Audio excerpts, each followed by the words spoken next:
I just wanted to be here personally to welcome Dr. Helen Caldicott. I'm sorry I can't be there tonight. I am in Casablanca, so it's quite a distance. Just wanted to make sure people understand, the audience understands how delighted we are to have you on this campus, on our campus. And I am also wanted to make sure we say a thank you to Roberta and Mary for suggesting the name. And I also wanted to thank my colleague, George Young, for taking on this responsibility. You could not be in better hands. We are watching you from Casablanca, and George Young, go ahead with the introductions, and thank you so much.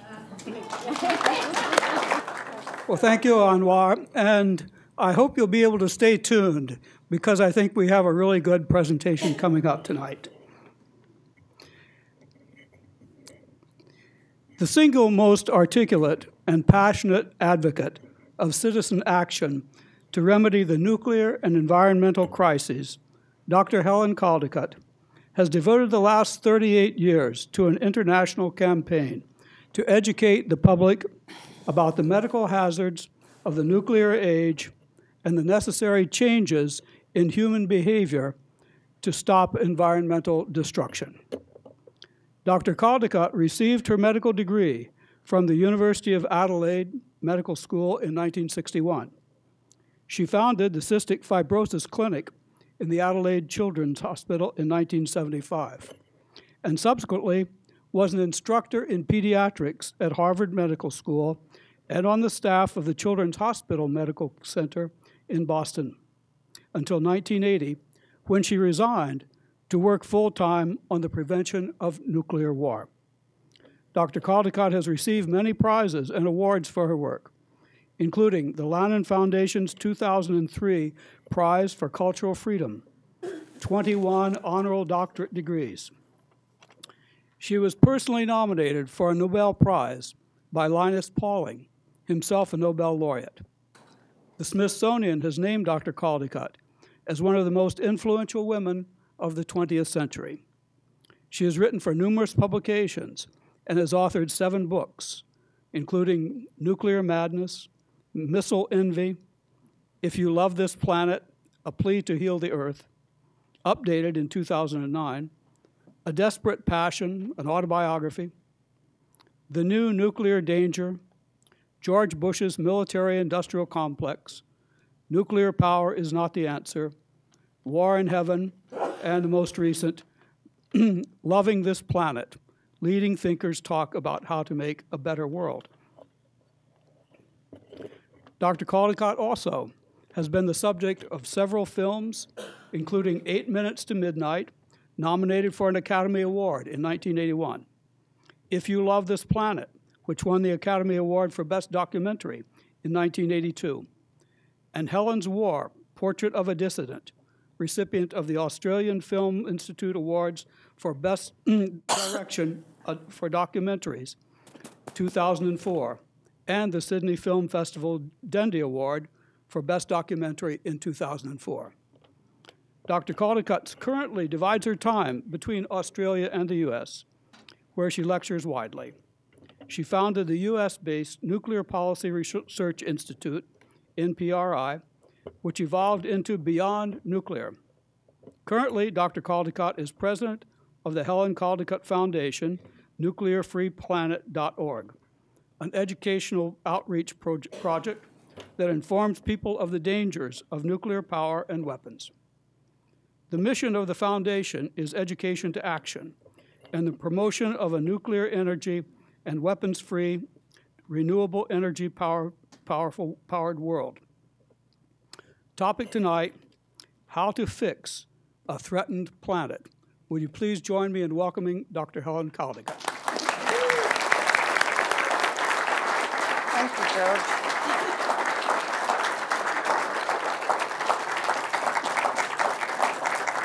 Thank you, George. The title is a bit intimidating. I've never had a title like this before, but I do have solutions, but it will involve all of you or the solutions are not going to work.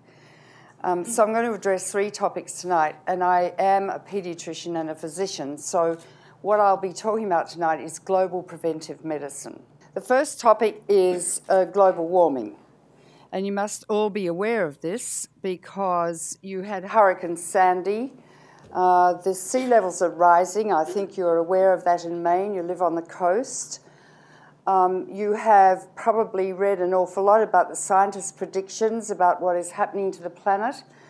The skeptics are funded by Exxon et al. To the tune of hundreds of millions of dollars. They've set up think tanks in Washington, often funded by the same, often staffed by the same scientists, so they rotate, and they get on Fox News and the rest and say there's doubt about global warming. There's no doubt. It is actually a fact.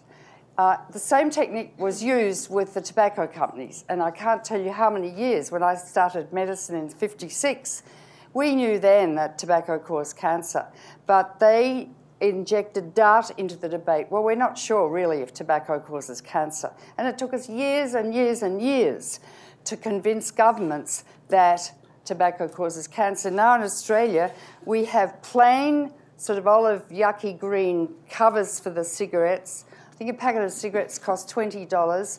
And on the packet are these revolting photographs of people dying of cancer, or lungs in bottles full of cancer, or fetuses born deformed or whatever. And it is turning off a fair number of people because they're realising that as they smoke, they're producing a death sentence for themselves, probably. The same needs to happen in America.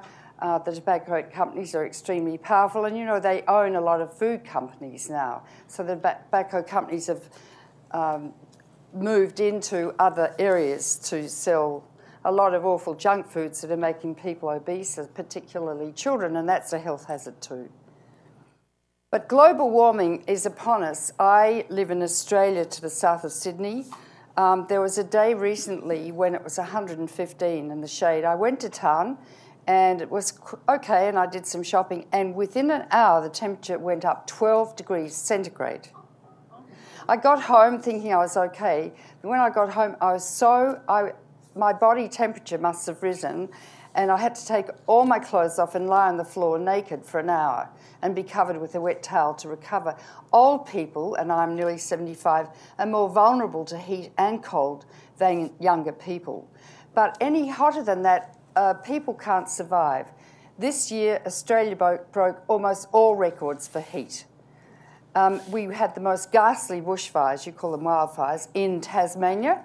Houses burnt, forests burnt, but more, the kangaroos burnt, and the wallabies, and the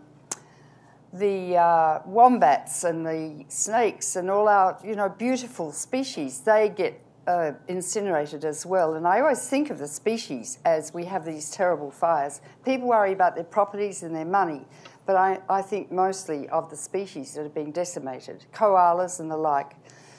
Big fires in New South Wales, and then just after that we had the most enormous flooding in Queensland, and children were swept away in the floods and the cars swept away. We've never seen anything like this in Australia before, and that's just the beginning. I went to a conference in Freiburg, Germany last year, and the head of the National Energy Institute said that the temperatures at this rate we're going will be 6 degrees centigrade hotter by the end of the century. We will not survive those temperatures. Now, most of us will be dead, but these children here will not be.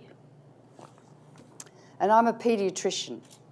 And so because I took the Hippocratic Oath, basically all the world's children are my patients.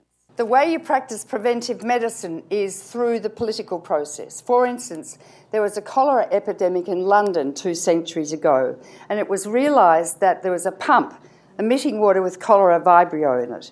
And it took the doctors 6 months to convince the politicians to turn off the pump. Guess what? The cholera epidemic stopped. How did we eliminate smallpox from the world? By understanding what the smallpox virus was, producing an immunisation, and we have eradicated that disease in the world. In other words, it's us, the physicians, who have to teach the politicians, most of whom are medically and scientifically illiterate, what it means for disease to occur. Thank you. They are, including Obama, which makes me annoyed. There are very few scientists in Congress, and those who are don't necessarily follow the dictates of science, like honesty and the like. So things are really grim. Islands in the Pacific are being inundated with rising sea levels. We may have to import the people from those islands as they're drowning. We have refugees at the moment. Australia is very racist, had once a white Australia policy. We're very bad towards our Aborigines, worse than you are towards your Native American Indians. And we're turning away refugees, which violates the UN Code for refugee status. But we haven't seen anything yet. We'll be seeing millions of ecological refugees fleeing from Bangladesh, because as the sea levels rise and Bangladesh is on a delta, hundreds of millions of people live there, and they're going to try and escape. But as well as the sea level rises, there are catastrophic storms. And the catastrophic storms were like Hurricane Sandy, when there was a full moon, an extremely high king tide, and in came the storm. You saw what damage it did to you, and yet still the politicians in Washington seem immune to any understanding about what this all means scientifically. James Hansen, who's the father of global warming at NASA, has just resigned to lead protests, and he talked about global warming years ago. In fact, when I wrote the first edition of this book, If You Love This Planet, this is a second edition, I wrote about global warming. That was 91, all predicted. And I thought, well, I've written the book, everyone will read it, and they'll fix it. Well, that's stupid. You know, it didn't work. The other thing medically is, as well as people drowning, as well as crops, as the temperatures rise, the forests have to move further north to be able to cope with the changed conditions. Already the bark beetle is destroying many of your conifer forests here and across Canada because it thrives in heat. And trees don't have time with the rapid increase of global warming to migrate. Now, and the other thing that's happening is the permafrost is melting. I went to Alaska years ago, and the lampposts and the telephone poles were sort of leaning at odd angles because the permafrost is melting. That's been there for millions of years. It has trapped millions of tons of CO2 and methane. Methane is 20 times more potent as a global heat trapper than CO2. It's already started to melt. And the Arctic ice is disappearing. And as the Arctic ice disappears, there's an albedo effect where instead of the ice being white and reflecting the heat back from the sun into the universe, it's black. And you know, black absorbs the heat. So it will propagate more heating. The Greenland ice cap has started to melt. West Antarctica, where I am, has started to melt as well.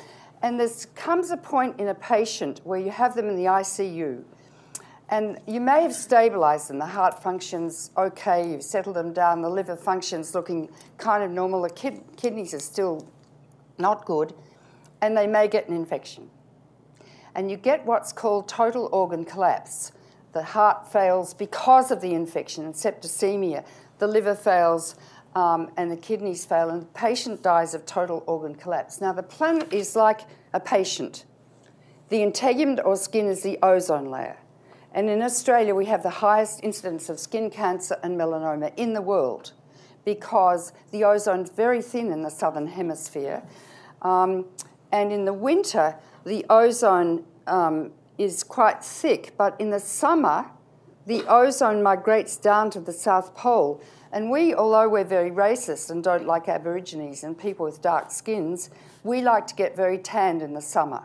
And so we lie on the beach, especially the girls, sunbaked topless, to the delight of my young sons at the time.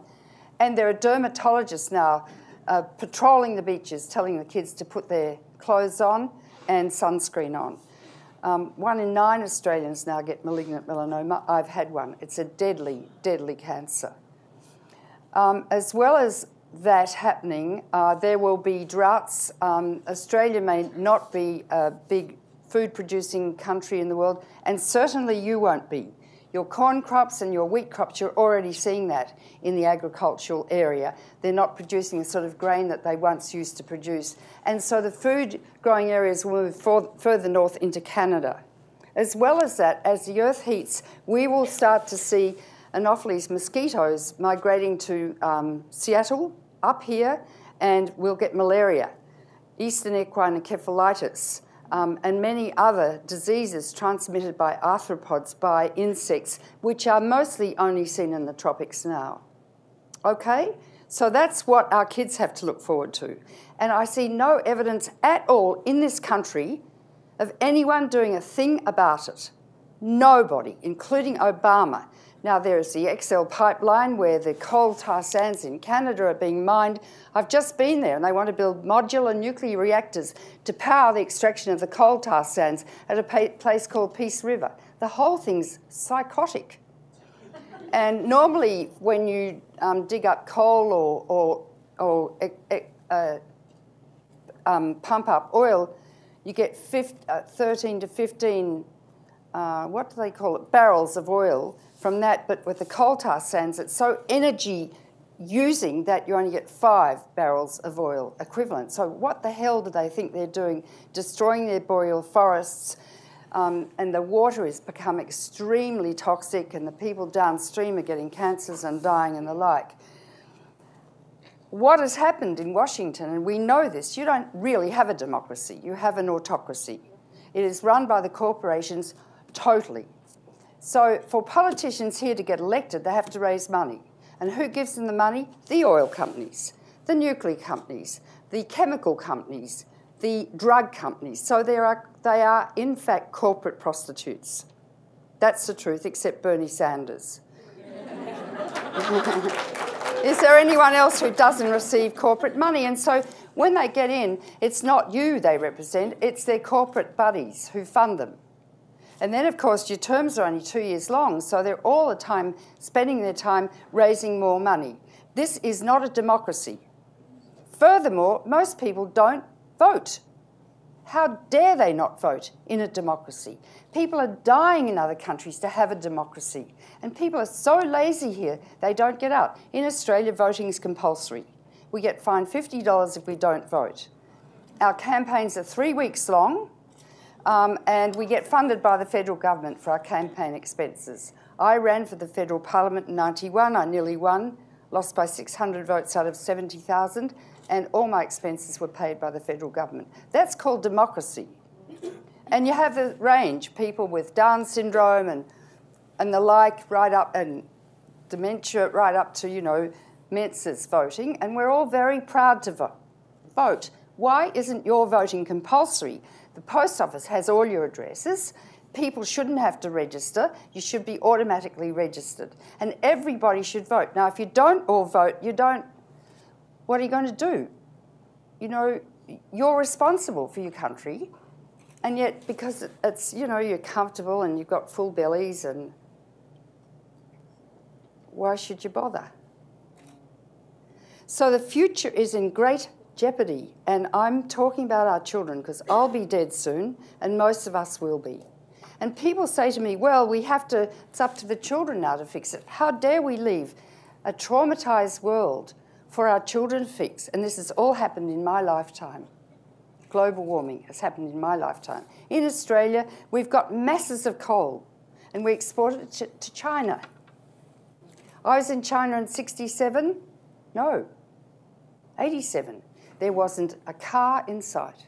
We were on a bus, and the bus didn't even have its headlights on. And I said, why don't you turn the lights on? He said, I'd blind the cyclists. Millions and millions of bikes.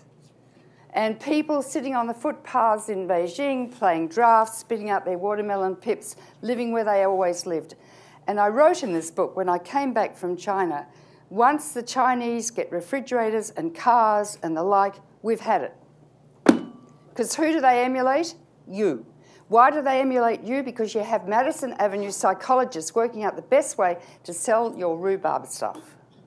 Like what's advertised on television. I mean, they even get into the most sort of private parts, like erectile dysfunction and hemorrhoid cream and all sorts of things they're advertising now. And then they say, when they advertise a pill, by the way, it's got this side effect. And people, I mean, they're probably going like this, like, should I take it or shouldn't I, because I might get so-and-so. It's really obscene. And the media, of course, is run by the advertisers because that's how they make their money. So I'm saying to you, you need a revolution. Now, how do you have a revolution in a country with full bellies and everyone comfortable? Well, do you love your kids? This is a university. This is to educate our children. And it's all very well and good to immunise our children, make sure they have good dental care, read them stories and fairy tales. I've got 2 little grandchildren now in Boston who I just adore. Get a good education. For what? Because they have no future. And you're burning coal like there's no tomorrow. In Australia, we're exporting uranium all over the world. The uranium in the Fukushima reactors was our uranium. We don't have nuclear power in Australia. It's too dangerous for us.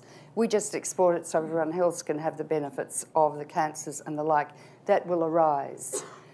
So we're immoral. It's much worse than exporting heroin because heroin only affects the user. But nuclear power and the waste will affect all future generations for the rest of time, damaging the genes of all people and destroying the building blocks of life. So what I'm going to do now after that little lecture about global warming, the solution. Okay, so I commissioned a study a few years ago by a man called Arjun Makhijani, a physicist, and here it's called carbon-free, nuclear-free. There is enough renewable energy in this country to supply the whole country with renewable energy. There's enough wind west of the Mississippi to supply 3 times the electricity you currently use. Why isn't every building in America, why haven't they all got solar panels on them? Why is America so backward when it used to be so creative and have such initiative? What's the matter with this country? I've just been to Germany and Austria. There's solar panels on little farmhouses everywhere. You know, what's going on here? Well, the nuclear industry is against solar power and it's against wind power, and there are people called landscape guardians in Australia who are in fact funded by the British nuclear energy to tell people if they hear the windmills it's going to make them go a bit mad and funny sounds and they'll get sick, which is absolute rubbish. Medically, there is no justification for those claims. And then you need to upgrade the grid from the western states because most of the energy is used here on the east coast, but you could easily do that. America can do anything it wants. Just think, when Pearl Harbor was bombed, in 7 months, all your industries, auto and the like, were turned into weapons industries. In 7 months. Now, this situation is much more urgent and acute and critical than the war. Yet there's an antipathy or can't think of the word, where people are practicing psychic numbing. They don't want to see, they don't want to hear. Life's comfortable. We leave all our computers on at night. We leave our fridges on. We leave our stoves. The house is just a blinking range of lights at night. We think we can't exist without our computers. Well, we did well until computers were developed. Americans waste 28% of the electricity they use. Waste by leaving on lights. It's like when you go out to dinner here, you order a steak, you get a pound of steak, a huge potato and a loaf of bread. And you look at it and you think, my stomach can't fit that. It's almost nauseating. There's a sense of entitlement here that is not right for the rest of the world. And you export your propaganda via advertising to the rest of the world. And then everyone, and it's about coveting thy neighbour's goods. If I just had that, I'll live happily till I die. And you get it, and you're not happy anyway. And the only way you get happy is by serving others, by being a doctor and looking after patients. That's ultimate happiness, or helping to save the planet, or educating people, children, educating people. So no one here should use a clothes dryer. I'm going to have to strip. It's getting too hot. Clothes dryers are made by General Electric, who makes nuclear reactors and nuclear weapons. So Reagan used to be the big salesman for General Electric, electrified house. In Australia, I've never used a clothes dryer. We hang our clothes outside. There are laws in Atlanta to say you can't hang your clothes outside because Mrs. Brown next door might see your underpants or your brassiers. I mean, how ridiculous is that? Stupid. In the winter, hang them up in the basement beside your furnace and they dry in a flash. What's more, they tend to help humidification of the house. So think of how you use electricity when you walk through one of those doors. It's a global warming door or it's a carcinogenic door. And I'm getting onto nuclear power in a minute. Coal fire plants. You go into bathrooms and airports and I wash my hands. How do I dry them? There's a carcinogenic hand dryer or global warming hand. People don't walk. They're on the escalators. They're moving things all the time. I ask people where their electricity comes from. Where does yours come from? Where? No, that you're not. You're an exception to the rule. Where is your electricity here generated? So is it hydro? Yeah. Yeah, it's a mixture. But most people don't have any idea how they turn their lights on. And it's imperative that people understand that. But it's more imperative for people to open their eyes and understand the waste in this country. Nuclear power produces 20% of the electricity you use, so you don't need nuclear power if you save electricity, 28%. That's all in this book. It's not an advertisement, but read the book. Now, I have to take my coat off because I'm getting hot. There are five forms of radiation. There are X-rays,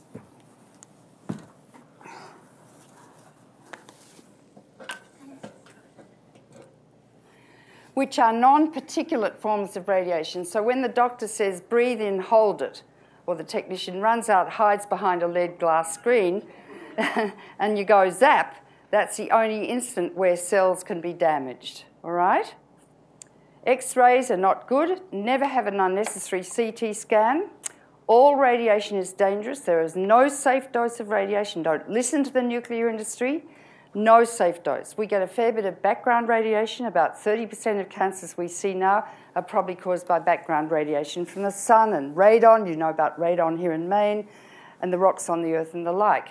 Fluoroscopies, doctors who fluoroscope patients for putting in stents in their hearts and stuff. There's a new study to show that many of those cardiologists have brain tumours on that side of the head, which is next to the fluoroscopy thing. Patients get high doses. I had 2 CT scans recently ordered by my daughter, who's a doctor. And I had them, and I said, Penny, I got a huge dose of radiation. She said, don't worry, Mum, you won't live long enough to get your cancer, which made me feel really good. Daughters. Because it takes a long time to incubate cancer after you've been irradiated. People who have a lot of dental X-rays have shown recently to have a higher than normal rate of brain cancers. In other words, radiation is cumulative, and each dose you receive adds to your risk of getting cancer. Do never walk through those X-ray machines in the airport. I get whole body pat downs. I don't care what they feel. I don't care. I'm not going to go through those. But those X-ray machines, they're sending fetuses through.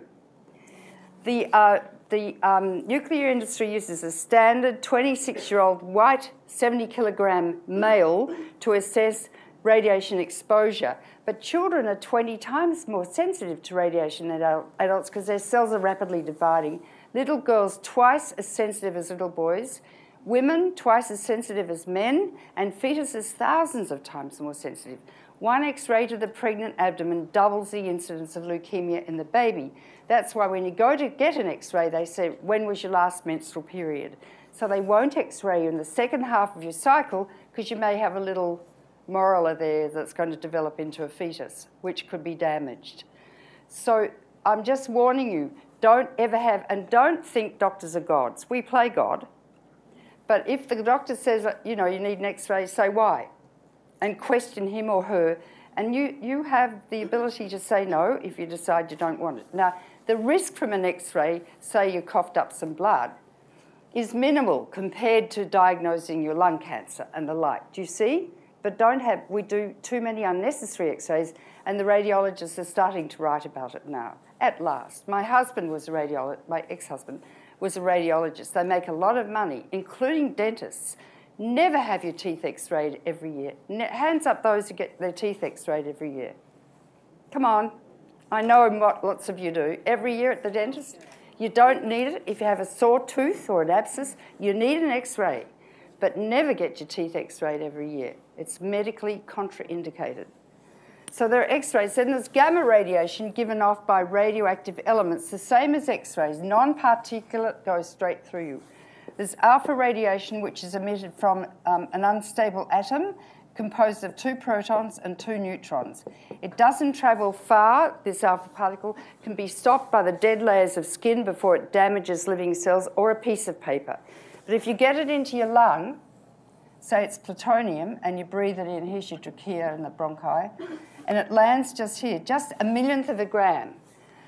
Just a very small volume of cells are irradiated. Most die because the radiation is so high, but those on the periphery remain viable to become mutated and develop cancer. A millionth of a gram of plutonium will give you cancer. Each reactor makes 500 pounds of plutonium a year. You need 10 pounds to make a bomb, and its half-life is 24,400 years. Hands up those who know what a half-life is. Good. Okay, for those who don't, you start with a pound of plutonium. It decays so that in 24,400 years you have half a pound of radioactive plutonium.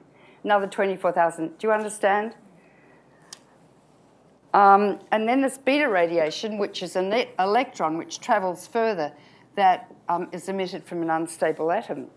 I could talk about neutrons, but I won't talk about neutrons now.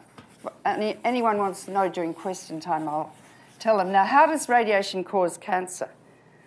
Our body is composed of trillions of cells, and each cell is a nucleus with the chromosomes. And to be simplistic, there's a gene which controls the rate of cell division called the regulatory gene. And if that gets hit by an X-ray, missed. By an alpha particle, got it. If the cell doesn't die, the DNA molecule gets biochemically damaged. And that's called a mutation. And the cell will sit latent for any time from 5 to 80 years. And then one day, instead of dividing by mitosis in a regulated way, it goes crazy and produces trillions and trillions and trillions of cells. That's a cancer. So it takes a single alpha particle from uranium, radon, very carcinogenic and the like, to hit a single gene in a single cell to kill you. And it's silent and cryptogenic. You don't know you've had a mutation. And when you cough up your first blood or feel the lump in your breast, there's no sign saying, I was made by some radon you inhaled 20 years ago. The only way we know that radiation causes cancer, well, there's a huge literature on this. The old radiologists, many of them died of cancer because they used to test the X-ray beam by putting their hand under it. Madame Curie died of leukemia. She used to walk around with a piece of radium in her pocket and play with it. She loved it. Her bones were so full of radium. She was radioactive waste when she died. She actually died of aplastic anemia, which is when the bone marrow just stops producing any cells at all. Her daughter died of leukemia. I could go on and on. Then there are the Japanese survivors of Hiroshima and Nagasaki, huge database. So cancers, that's how cancer can be caused. Now, most cancers we can't cure. We can cure quite a lot of childhood cancers now, but when you cure a childhood cancer like leukemia or a Wilms tumour in the kidney, often the radiation used to kill that cancer, why do we use radiation for cancer therapy? Because the cancer cells are so rapidly dividing, they're vulnerable to being killed by a high dose. But sometimes the normal cells around the cancer get mutated, and often, or some patients go on to get a second primary cancer later in life. Well, they've had a few years of life, and so that was good, but just be aware of what I'm talking about. Now, there are other cells in the body more important than normal body cells, and what are they? What? What? Brain? No. Yes, the sperm and the eggs. And they contain each half the number of genes as a normal cell, so when they mate, they have a diploid number of genes, and we all carry several hundred genes for disease, like diabetes or cystic fibrosis or the like, but we don't know until we mate with someone with the same gene that we have a child with cystic fibrosis, which was my specialty, and there are about 2,600 such diseases. And these genes were caused by background radiation and evolution over time. I won't go into evolution. I assume you all understand the Darwinian theory of evolution and the like. But I've been walking around the world lecturing, and then I've just found out that I carry a gene for disease called hemochromatosis. My oldest son has just been diagnosed with hemochromatosis, which is an abnormality in iron metabolism. And he had an iron level, I think, of 860, normal is 50. And the iron collects in the liver, producing cirrhosis, and the heart producing cardiomyopathy. And he, luckily, we got it before he had damage, but he gets bled, like a litre or two every few weeks, to bring the iron level down. They can't use the blood because he lived in London during the period of AIDS and stuff, so they won't use his blood, which is a pity. It just goes down the drain. So that means my ex-husband and I both carry the gene. It's like genes for blue eyes. You have blue eyes if you have two blue-eyed genes. But if you have a brown-eyed gene, which is dominant, and a blue-eyed gene, you're going to have brown eyes, or two brown-eyed genes. So here's a test. So two parents had a baby, and they both had blue eyes, and they had a brown-eyed baby. How did that happen? Come on, you know. What is it? Say.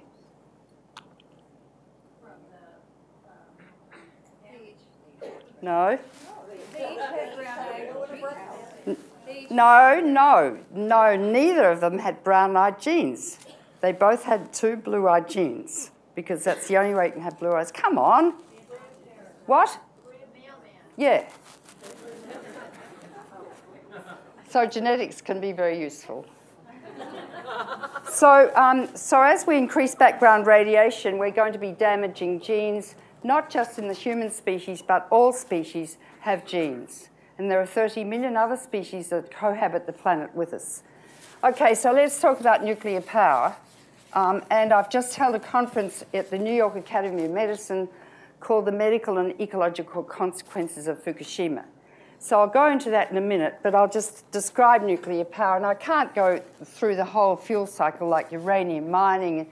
You know how they say nuclear power is sustainable and clean and green? It's a lie, because you've got to mine the uranium, millions of tons of it. In Australia, we've got 40% of the world's richest uranium. You should see the trucks. They're half the size of this room, pumping out CO2, and the bulldozers and the like. Then you have to crush the ore, and then you have to send it to Paducah, Kentucky, where it's turned into uranium hexafluoride, a gas, passed through hundreds of filters made of nickel.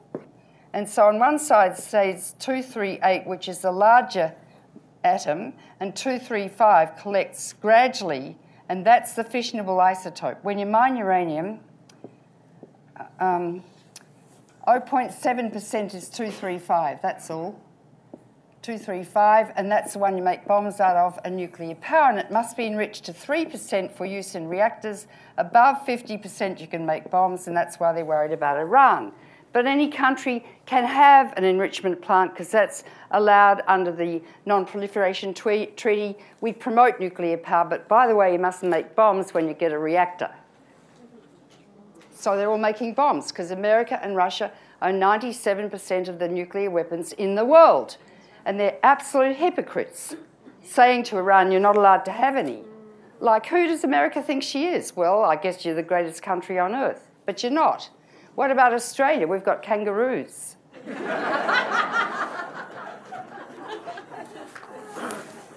So you enrich this uranium. They use two 1,500 megawatt coal-fired plants to generate the electricity to enrich the uranium. Oh, but nuclear power doesn't produce any global warming.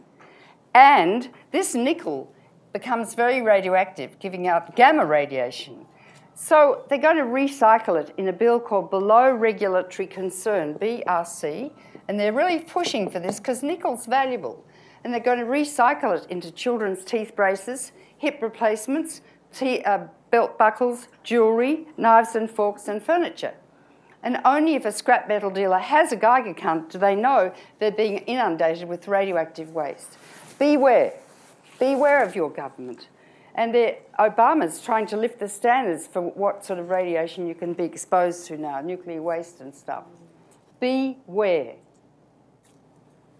Okay, so you take the uranium is made into little pellets like pieces of chalk, packed in a zirconium fuel rod, and they pack it 100 tons of uranium in the reactor core. It's submerged in water. You pull out the boron control rods. The neutrons start going crazy, like E equals mc squared, and you produce a hell of a lot of energy and heat. The heat boils the water.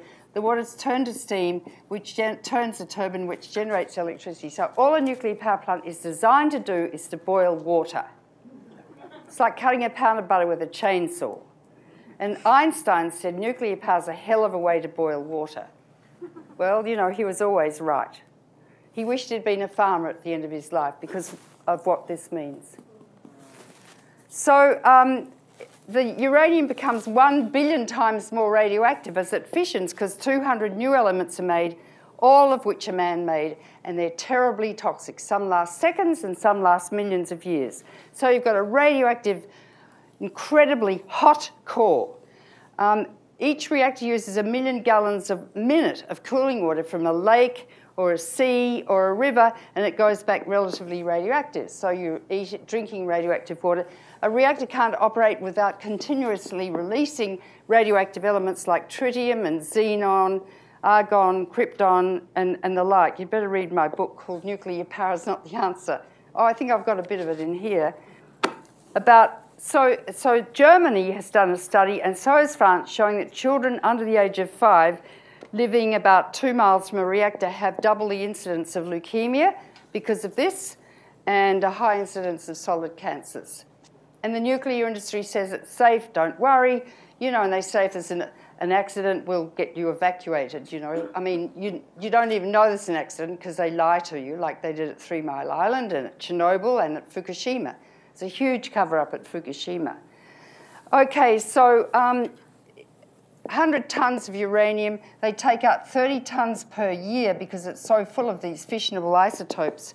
And they put them, often, this is Fukushima, in cooling pools on the roof of the reactor with a roof the same as a Kmart roof, a sort of tin roof. And these have to be continually cooled too, because if they're not continually cooled, they'll melt down. If you lose your cooling water here, 1 million gallons a minute, the reactor melts down. And it depends on an external electricity supply to keep the pumps running to run to cool the reactor. Well, what happened in Fukushima was, I'll get back to some radioactive elements in a minute, was the earthquake knocked out the supply. The earthquake also damaged the reactor, which the industry doesn't want to admit. And so they had underneath diesel generators the size of a house, which needed to be started, but in came the tsunami. And it destroyed, drowned the diesel generators. And within hours, 3 reactor cores began to melt down. 3. The Japanese government didn't tell the Japanese people for 3 months that there had been 3 meltdowns. And that's the sort of thing that happened with you at 3 Mile Island. The nuclear industry is really scary. And when I debate with them, they lie. When I debated with generals about nuclear war and the medical consequences, they couldn't sort of deny it. They knew.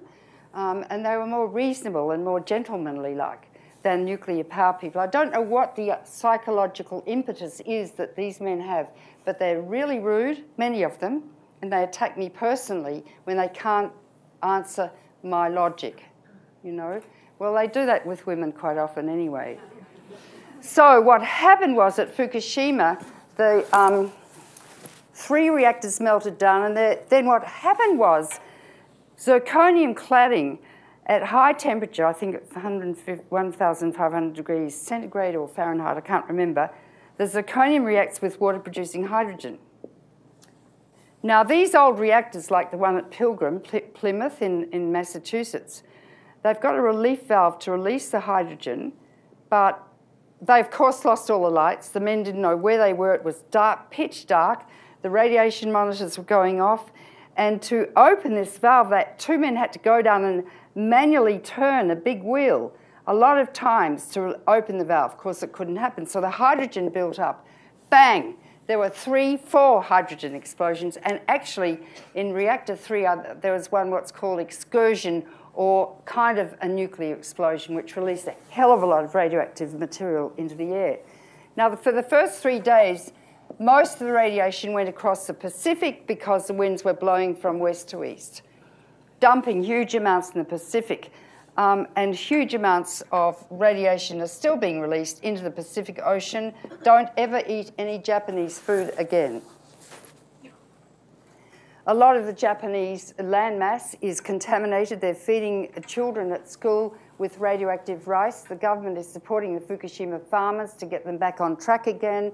The mushrooms are so radioactive they're banned. The wild boar are so radioactive they almost glow in the dark.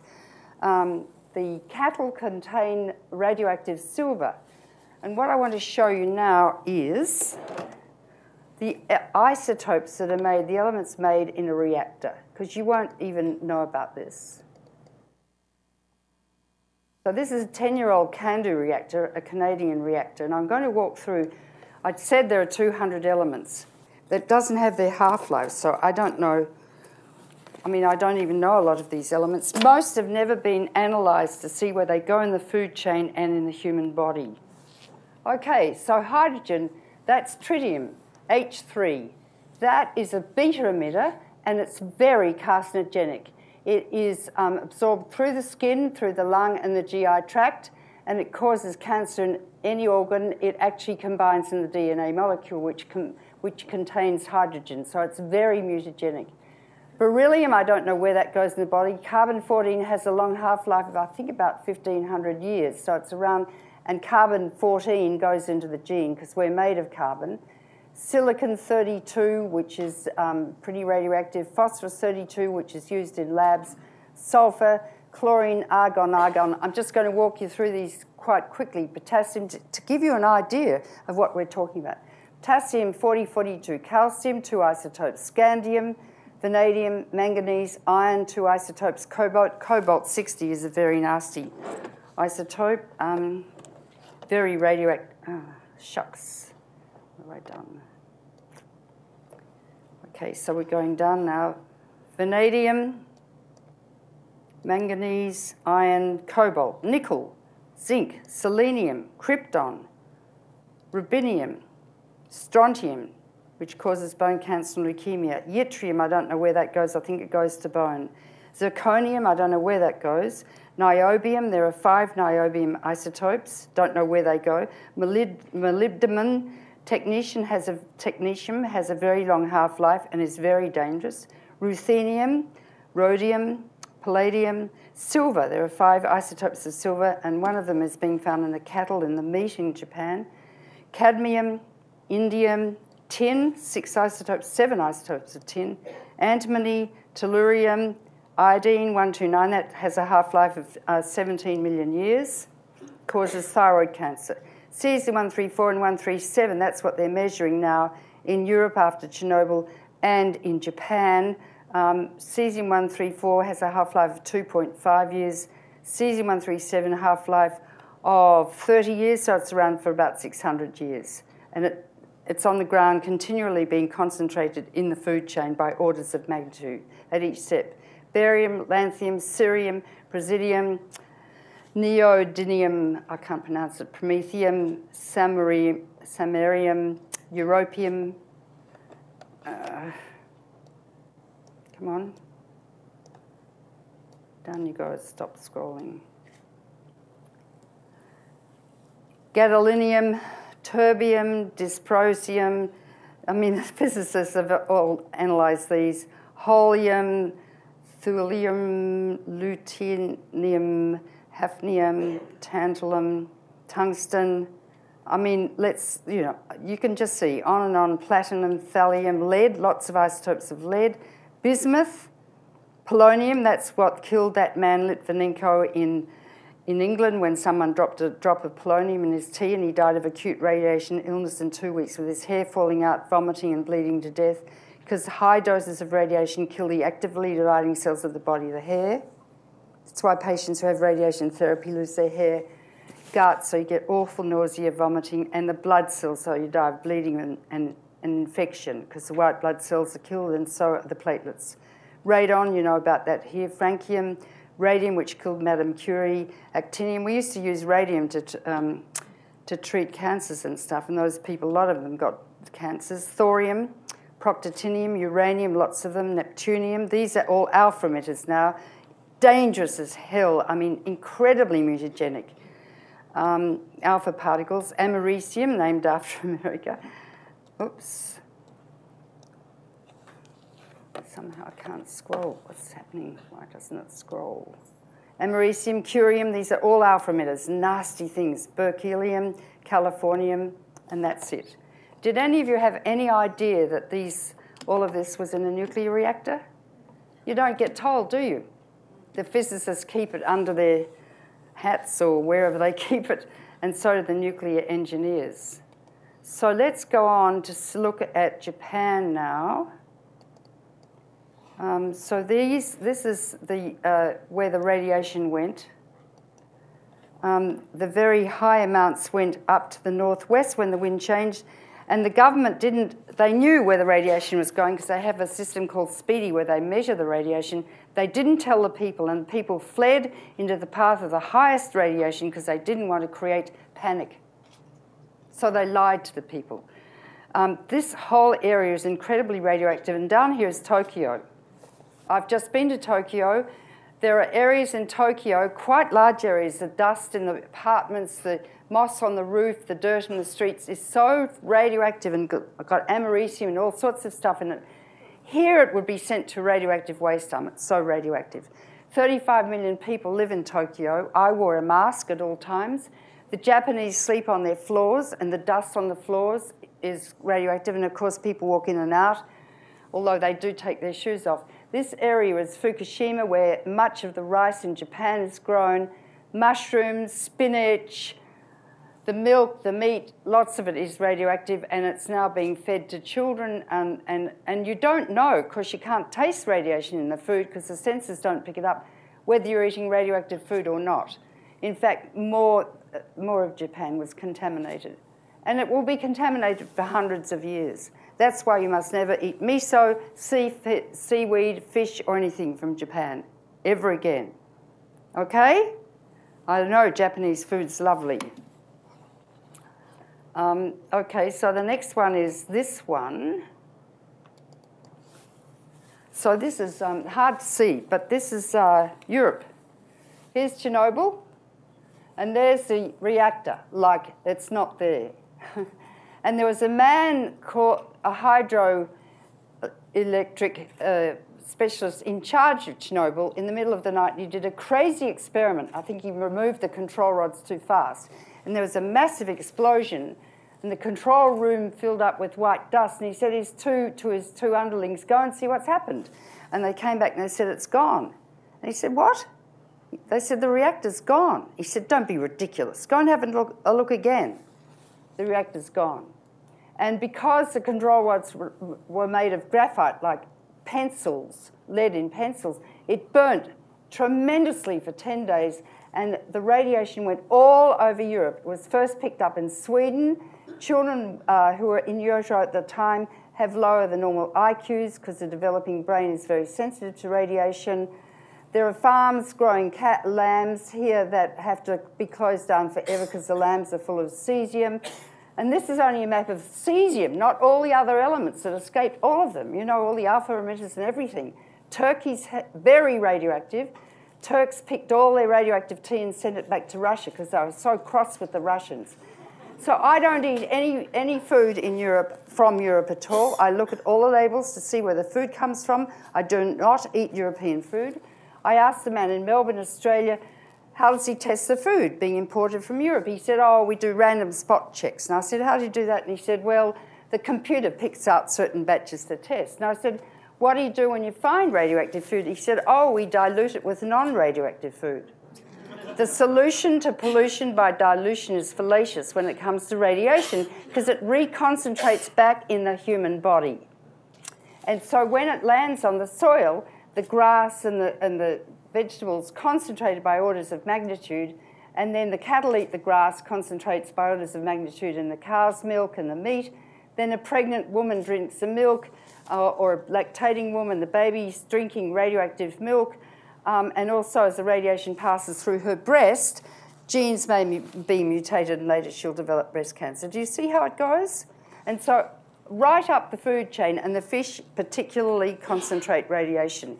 Don't eat fish. Well, you know, the radiation from Fukushima is heading your way in the Pacific.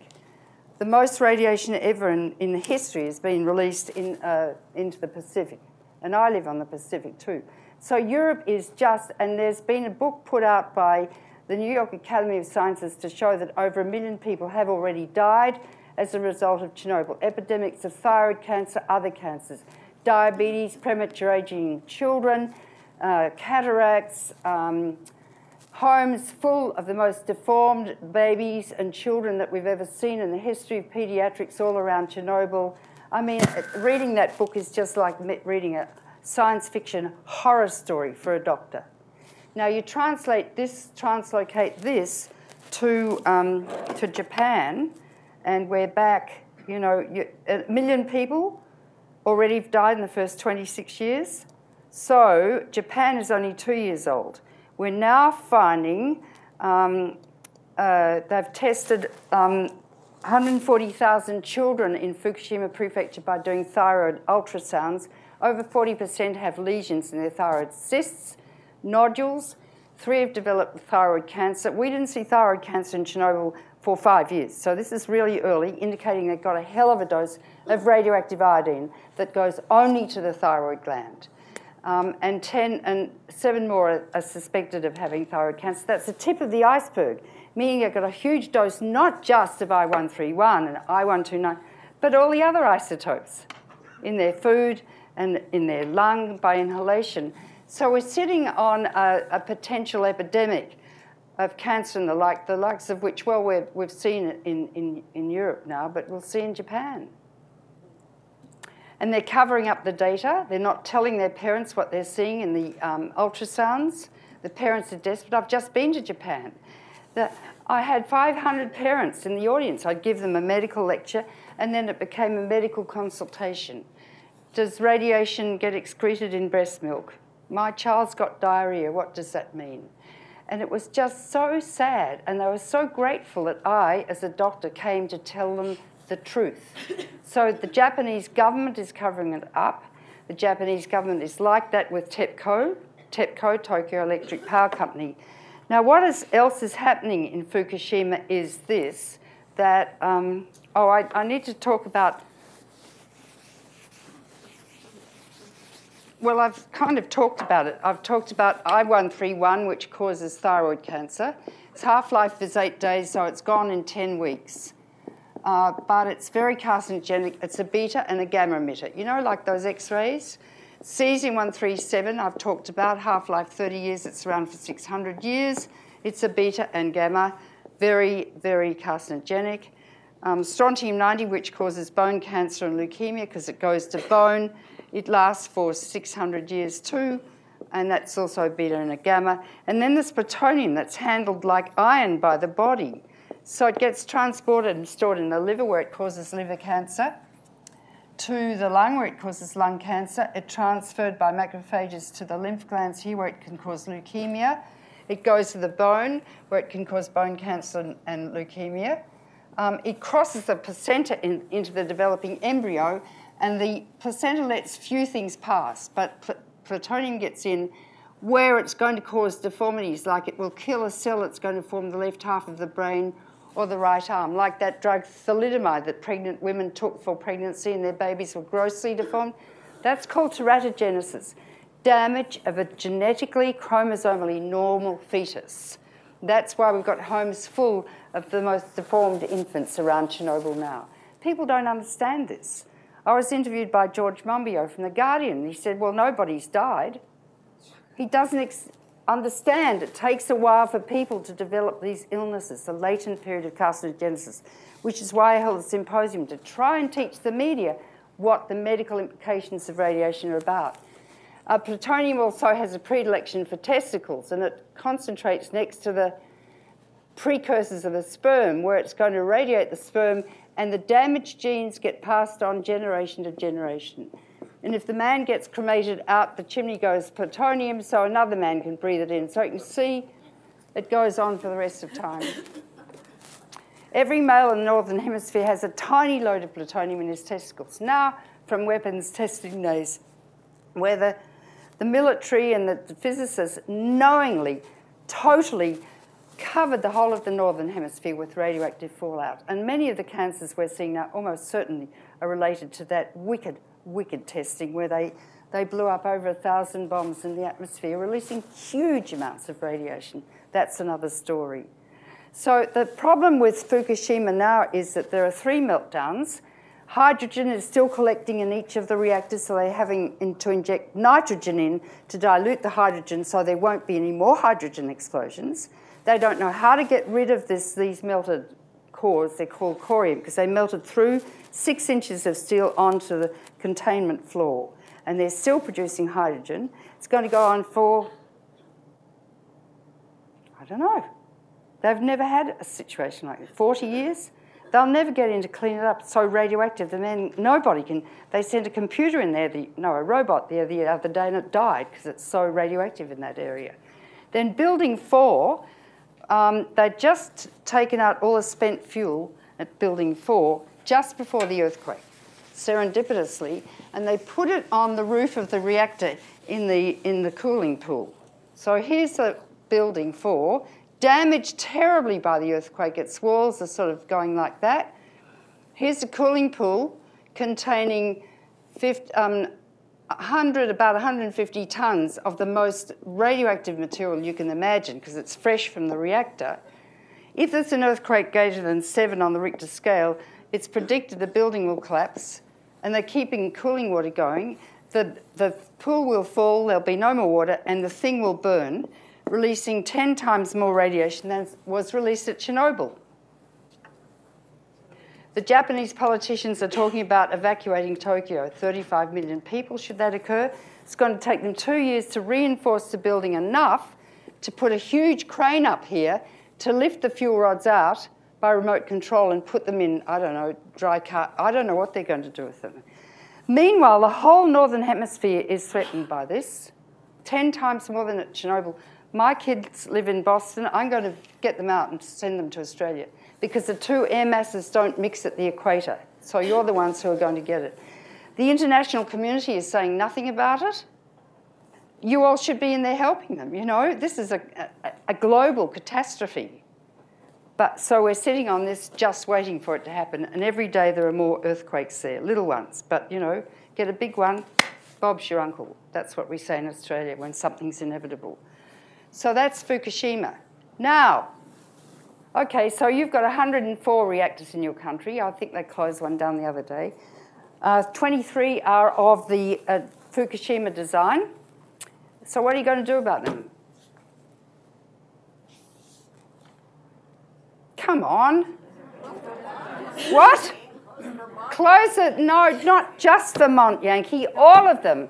They are medically so dangerous because you could have an accident. I read the report, independent report commissioned by the Japanese Parliament, collusion, corruption, the like, and I thought this could apply just as easily to America. The NRC, Nuclear Regulatory Commission, comes from the nuclear industry. It's the fox guarding the chicken coop. It's the Dracula guarding the blood bank. You're being lied to consistently. You could easily have an accident like this. With global warming, the ocean levels rising, catastrophic storms. All the reactors on the East Coast were closed down with Hurricane Sandy. So it floods a control room, bang, you've got a meltdown. The rivers levels are falling because of droughts. There's not enough water to cool them. The river temperatures are going up. It's not cool enough to cool the reactors. Human catastrophes, hurricanes where you lose your external electricity supply. What about a big solar flare? It'll knock out all your electricity supply in America. How many meltdowns will you have then? And they're predicting a solar flare quite soon. I don't know how to mobilise Americans because I sort of say this, and I know some of you have got horror written on your faces, but others are sort of, well, what can I do? And people say, well, what can I do? Like, open your mouth, baby. Here's your pap. I'll feed you. You know, no one has ever told me what to do because I know medically what this means. And what I haven't finished with is radioactive waste. You have here 69,000 tonnes of incredibly radioactive waste from your civilian reactors, and about the same from all the bombs you've made at Hanford and Savannah River. There's nowhere to put it. They were going to put it in Yucca Mountain, which is made of basalt. No, pumice. Do you know what pumice is? It's the stuff Mum used to use it to get the nicotine stains off her hands when she smoked. But it's dust from volcanoes. They wanted to put it there, over an aquifer that supplies Las Vegas. So Harry Reid, he comes from Nevada, and Harry Reid said, no way. So you've got nowhere to put your radioactive waste, and the EPA says it must be stored isolated from the environment for 1 million years. And I've been saying to the nuclear industry forever, what are you going to do with the waste? And they say, don't worry, we're scientists, we'll work it out. And that's like me saying to a patient, you've got pancreatic carcinoma, you'll probably die in 6 months, but don't worry, I'm a good doctor. In 20 years, I'll find the cure. This is the legacy we leave to our descendants, these kids, when we're all dead, so we can turn on our lights. Think, Mozart didn't have electricity. Shakespeare wrote by candlelight. We existed for millions of years without electricity. Oh, but we have to have it, like, yeah, I suppose we do, but we can generate it with renewables without this. What do we do with this waste? Well, no container lasts longer than 100 years. Cement, metal, or anything. It'll leak. It'll get into the underground water supplies, and then it'll get up into the food chain. It's concentrating by orders of magnitude in the grass, the milk, the meat, and then in humans. And you can imagine generations hence, people waking up, their babies already being born deformed, the breast milk already radioactive, children getting cancer at the age of 6 instead of 60 because they're exposed to radiation in utero. That's for the rest of time. This is a scenario that is absolutely horrendous from a medical perspective. And the medical dictum says if you have an incurable disease, you must prevent it. Most cancers are incurable, we must prevent it. What to do with that? I don't know. Nobody knows. It's a wonderful film called Eternity, made by Michael Masden, who's Danish, I think. And Finland's building a deep pit into a granite thing to put the radioactive waste in, but it won't do any good over time. It's the most profound philosophical film I've ever seen. And I interviewed him on my radio program, Infinity. And the Department of Energy is employing anthropologists to work out what signs to put on radioactive waste dumps. So, you know, people generations hence. Jesus didn't even speak English, and he only lived 2,000 years ago. I mean, we're mad. We are nuts. And the people involved in the nuclear industry are sociopaths. And someone said to me the other day, you know, in Germany, they used to say, Daddy, what did you do during the war? Did you transport the Jews to the gas ovens? Well, in time, kids are going to say, Daddy, why did you build those reactors? Then, so what do? We close the bloody things down. I'm Australian, so I'm allowed to say bloody, because we swear. It's how we talk. You know, that's not a knife. This is a knife. You know, did you see the film? What was it called? Crocodile Dundee. Yeah, Crocodile Dundee. So they have to be shut down. Now, I know you've got laws and everything. All your laws protect the corporations. They don't protect you at all. Now, laws are written to protect the majority of people. And if they do not, they must be changed. No laws are written in stone. And the lawyers grease the wheels, of course, all the time. You've got to work out how to get on television, put doctors on television. Here's one. Former head of the AMA. I went like this. You know, get on television and explain to people medically what it means. So Mrs. Joe Sixpack out there with all her kids, she knows. And that's what we did during the nuclear weapons freeze. When I came here in '78, almost every American said to me, well, it's better to be dead than red. And I said, what? Yeah, we don't want to be communists. I mean, it was a psychotic nation. And I said, what, you'd rather be blown up in a nuclear war? Yeah. So I organised 23,000 doctors, and we started telling people what happens if a bomb drops on Boston. Like out to 5 miles, everyone's vaporised. It comes in at 20 times the speed of sound. half an hour from Russia to you, or vice versa. So you've got 1,000 weapons targeting Russia now and 1,000 targeting on Russia's side you. There are 10 H-bombs right now targeted on New York, 16 on Washington, D.C., same in Moscow. And they talk about terrorists. Who are the real terrorists in the world? They're mad, these people. And America and Russia are now best friends. We trade. They're capitalists, you know. Well, we believe in capitalism, do we? I don't. But anyway, because Jesus was a socialist. Leave everything and follow me, you know. So anyway, why are they still planning to blow each other up? Well, that's why I call my book Missile Envy, a la Freud. Because there's a deep psychological significance in these, those girls know, in these weapons. You know, if you watch a missile come up with huge big balls of fire at the bottom, you know, it just looks like that. And an anthropologist interviewed the weapons makers, and the man who designs the bomb sleeps with the bomb in the desert alone the night before the test. And he talks about labour pains. He talks about needing to push. And after the bomb explodes, he talks about postnatal depression. So he's comparing annihilation to birth. You know, and this is very fascinating to me from a psychological point of view, because the cause of all of this is psychological.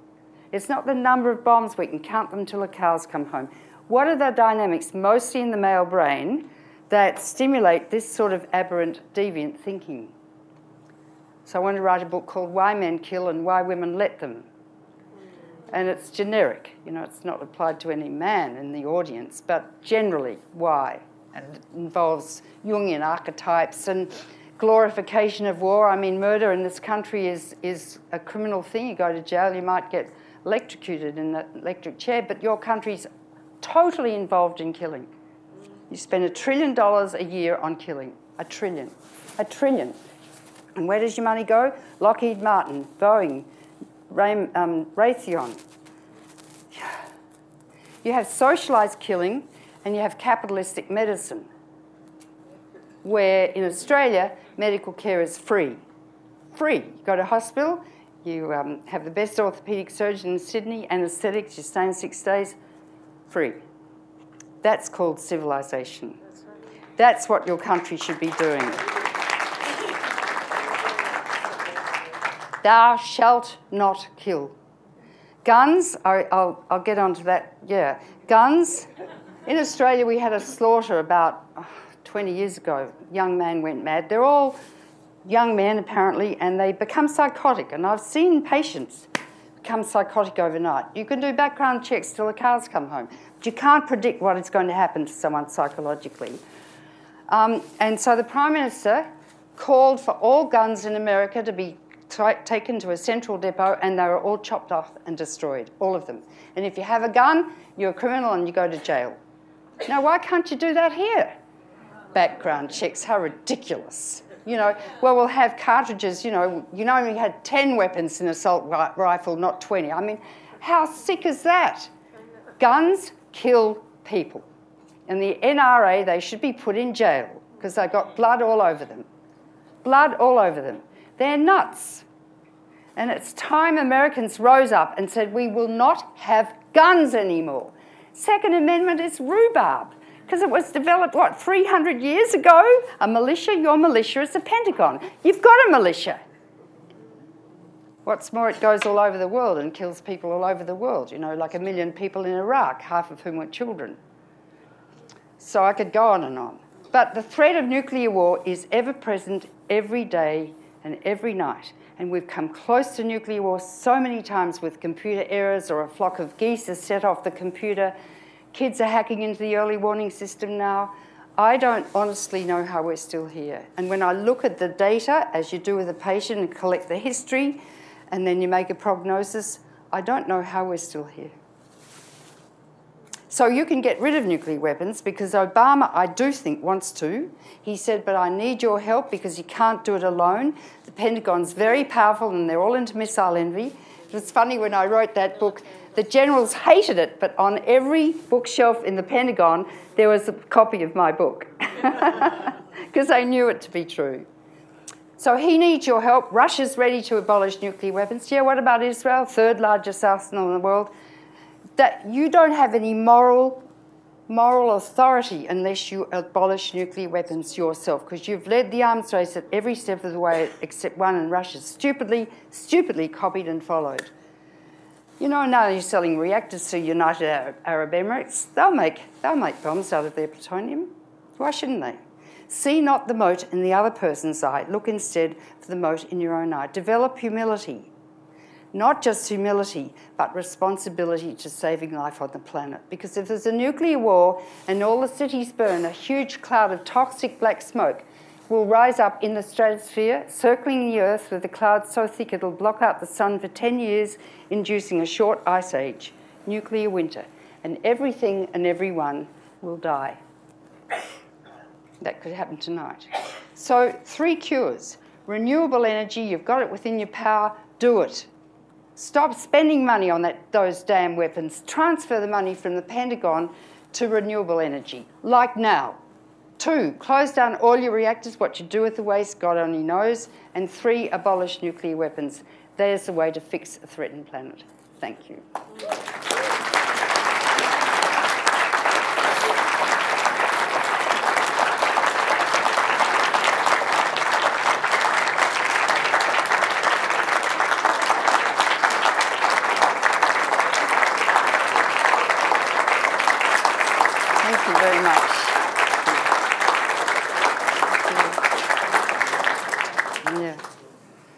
Okay, I'll take a few questions. I've given you so much to think about.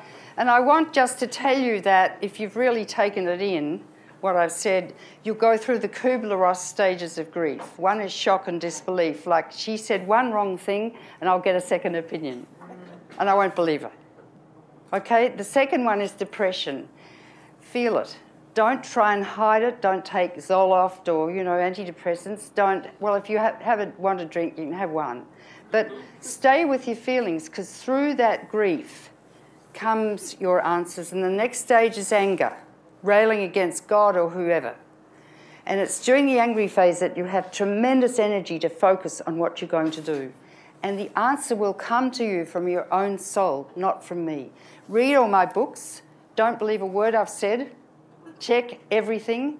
Hugem, you can go to my website, helencaldicott.org. HelenCaldicottFoundation.org, and you can download the symposium that I just held in New York.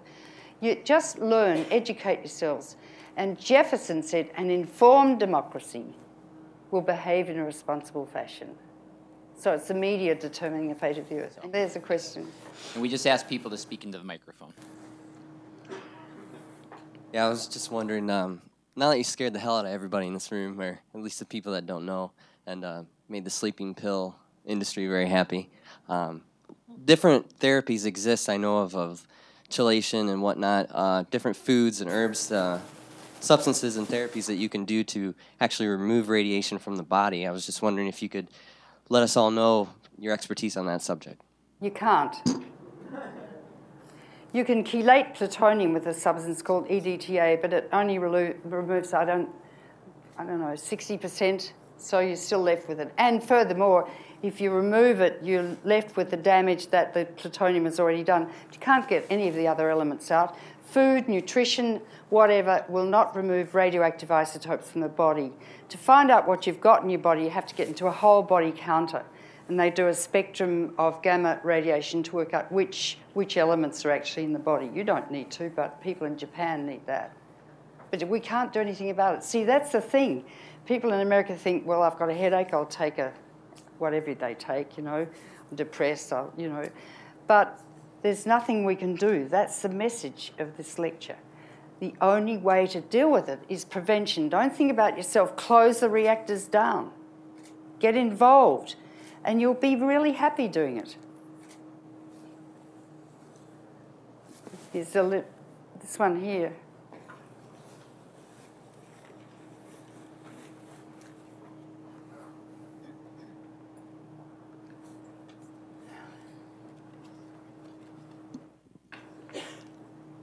Okay, so for the existing nuclear waste, I know this could be extremely expensive, but like in the future, could we possibly send it to space or something? I don't know.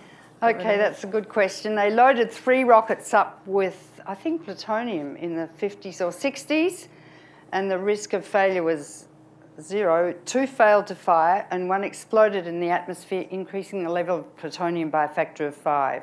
It's incredibly expensive anyway. No, that's not a solution. It would be good if we could. Send it all to the sun. Can't. I believe it's true that after Fukushima, the German government decided to close down their nuclear reactors as soon as possible. Is that proceeding, and what are they replacing that energy with? Yeah. Germany is leading the world in renewables, and they don't get a lot of sun, but solar panels still work on cloudy days. And I've just been in Germany, and solar panels are everywhere. 40% of their electricity is now generated with wind and solar. Angela Merkel is a physicist, and she was for nuclear power, but the Germans are well educated, and that started with my friend Petra Kelly, who started the Green Movement in Germany. The Germans know all about nuclear power. They won't allow it. Switzerland is going to close their reactors down. They had a referendum in Italy, and 80% of the Italians, I love the Italians. I mean, they don't fight when they're in a war. They put their hands up and surrender because they don't want to be killed, you know. So 80% voted to close down their reactors. England's a hell of a mess. France, 80% of her electricity comes from nuclear power. Don't eat French food either, or drink French wine, because every corner you turn there's a reactor with a huge cooling tower and a child with a bucket playing in the sand and a starfish. You know, it's just, the French are nuts. I've got a French son-in-law who's a count. They're a bit arrogant.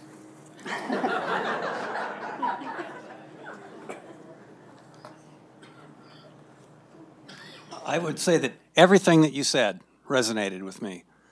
So thank you for being out in front on these issues for as long as I can remember.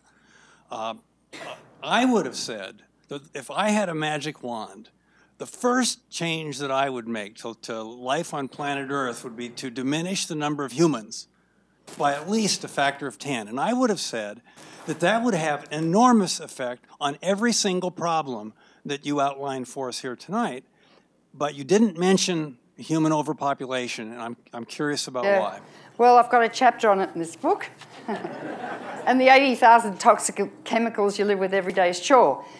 200 years ago, there were 1 billion of us. Now there are 7. Exponential population increase. We're crazy. And the religions that, you know, want people to reproduce like crazy, the Catholic Church, it's out to lunch. And the Muslims are out to lunch. They're out to lunch. And the religious Jews, I mean, what are they on about?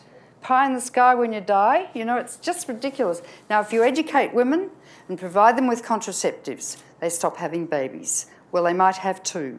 That's what the World Health Organization, the UN, America should be doing right now to stop overpopulation. And, do you know, it's relatively easy.